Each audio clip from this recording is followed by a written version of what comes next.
All right, thanks for making the Locked On Ole Miss podcast your first listen every day. We're free and available wherever you get your podcast, including YouTube. Sign with the YouTube channel, subscribe, hit the bell for notifications, upvote, comment, join our Subtext community. All of that would be greatly appreciated. All right, the 8 or 9 game question is going to be the main question for the Southeastern Conference, at least for the next 7 days. It could be for the next year, but at least for the next 7 days. And it should be interesting. There's an article that was written by Ross Dellinger. 9-game conference football schedule, field storming on the docket at SEC spring meetings. The contentious issues could alter the landscape of secondary rivalries. Think Ole Miss and LSU right there. And future home games, leaving plenty to discuss in Destin, Florida. That home games is about field storming. They're talking about potentially taking away home games for storming the field. Weird situation, but that is what they're thinking about. Now, everybody is going to say this is about money, and this is something that's popped up in the last week or two, which I don't think is the case. Honestly, I think this is spin. Maybe it's posturing for ESPN, okay? I know they want more money, but they knew about this situation whenever they took on Texas and Oklahoma, and now all of a sudden this is popping up as a thing, and it's only popping up in football, okay? So this feels like a little bit of a cash grab, a little bit, but it is very fair to say that it is not just about the money, said Kentucky President Eli Capilotto, I think it is, as we are fixing to move, focus more on the student-athlete well-being. One has to understand the implications in the light of the new college football formats, playoff of the season. What does that mean in a bigger context of what we should consider? What does that mean for bowl participation and length the season? All of those things come first. Now, this is interesting. Now, if it is just about money and you want more money, the SEC has a stake in revenue that they get from the SEC network.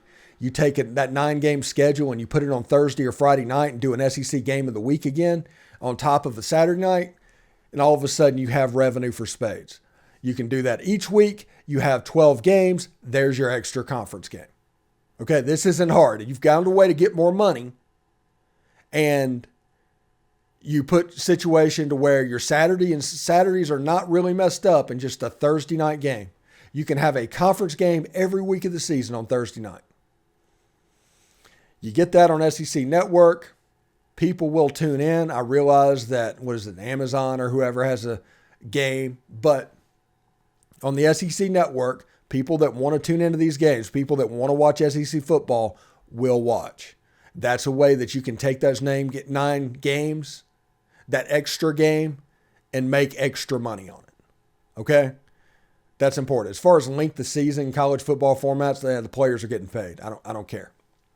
That doesn't concern me anymore.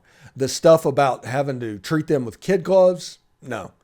The moment you start transferring immediate away, the moment you start making power plays and entering the portal to get more money, I don't really care anymore about the length of play and stuff like that for the student athlete. Honestly, you can get rid of the student thing because they're just athletes at this point, in my mind. All right? We're not done, though. There is more. As officials arrive Monday for this week's meetings, they are closer to resolution on the scheduling format. But that's not what many expected. Under consideration is a 1-year temporary 8-game conference schedule in 2024 that will, at least for a year, preserve both primary and secondary rivalries. All right, golf clap there. The LSU game, if this gets passed, because I think this might be worst case scenario. They might do this for a year and kind of kick the can down the road and try and get the 9-game for 2024. I'm okay with that. It isn't about 8 or 9. This is about preserving the games that I want to see. All right?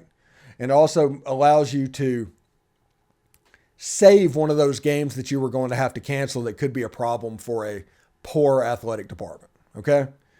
Why 8? Capilotto's concern are echoed by many within the league. What's the impact of a 9th league game on the athlete's health? That's BS. That's stupid. There's 9 games being played in the Big 12, Big 10, and Pac-12. This is stupid. Okay, that's dumb.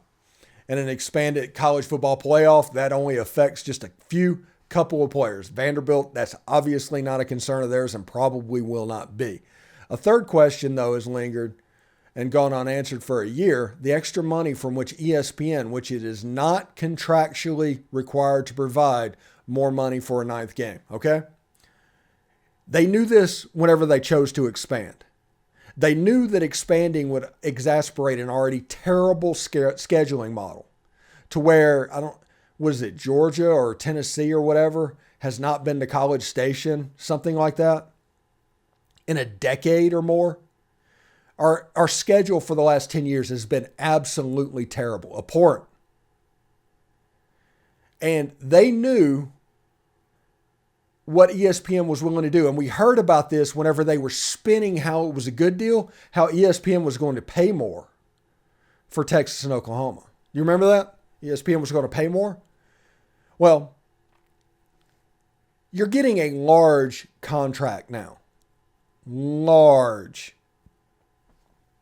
They boosted up the money for Texas and Oklahoma.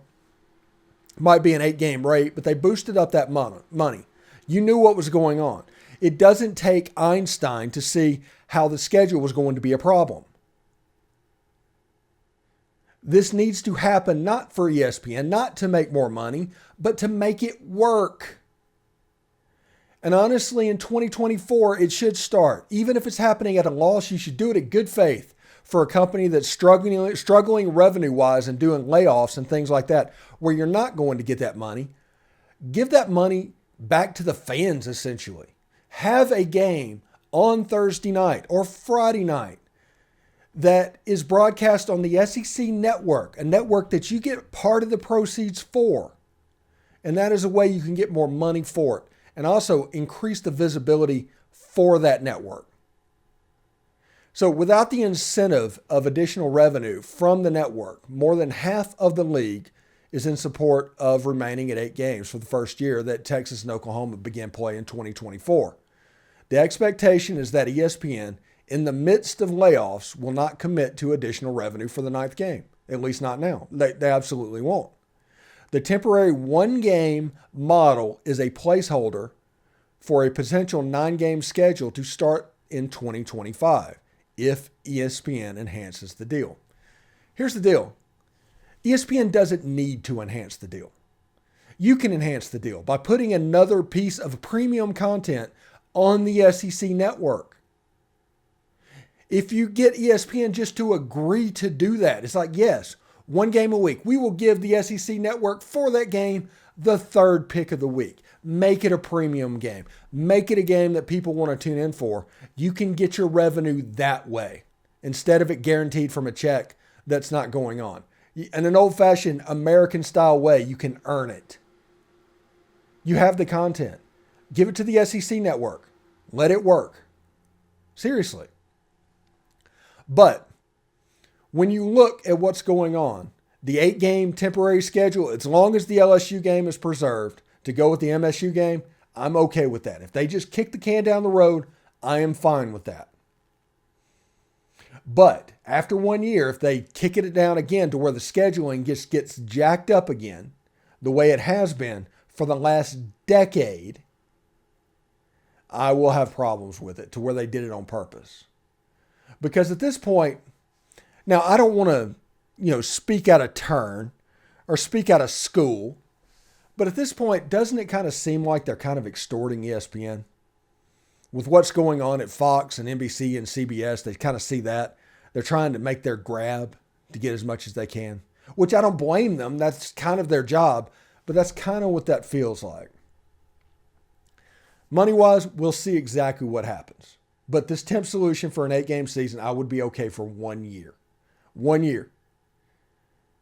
By next Destin, you've got 1 year to get it figured out. Next Destin, the 2025 schedule needs to come out at 9 games. It needs to come out with the permanent rivals the way it is. It needs to come out for the conference. It needs to honestly come out for college football. Because let's be honest about this for a second. This is what we want as fans. And I will gladly speak for most Joe football fan. Not we want the easiest thing possible because 10-2 with a victory over Indiana State is better than 9-3 with a loss over Georgia. And I've had those comments. That's absolutely weird. But I want 9 conference games. I want Mississippi State, LSU, and Auburn or Vanderbilt. Hey, if you want to change it around, give us Tennessee as full-time rivals. Okay? I want a Power 5 game that is required, to where 10 games are required at the Power 5 level. 9 conference games and the USC game. That's 10 games. And then you have an FCS game, because I want that FCS game to be stayed and taken care of. Some people are going to want to get rid of that one. I want to keep that game because it is their whole budget, those bye games. Football, college football essentially dies without those bye games. So I do want to keep those bye games, unless you want to move them to the spring game. That's an interesting thought as well. And I want one G5 game, American, Sun Belt, all of those, just alternate them back and forth. But if you do that, you have a schedule that people will show up for. The Grove will be packed. Think of what the second half of the college football season looked like at Ole Miss compared to the first half in the stands. That's the difference I'm talking about. That is the difference. Have self-confidence that you can get it done. And honestly, if it's there to where it has to happen, you're going to build. You're going to do whatever you can to compete, more so than being complacent over playing Indiana State. Anyway, just a weird thing. Anyway, thanks for making the Locked On Ole Miss podcast your first listen every day. Every dayers tomorrow on the show, we will continue our previews. We talked about quarterback rankings today. We're going to talk about running backs tomorrow. Yes, running backs. Also, we will continue to keep you updated on the 8 and 9 game conference schedule as more news comes out, because more will. I guarantee you. It's going to be like the debt ceiling, if we're going to be honest. I think there's a chance that we could have a 9-game playoff by the end, a 9-game season by the end of this week. Just kind of is what it is. We'll see you tomorrow. Hotty toddy.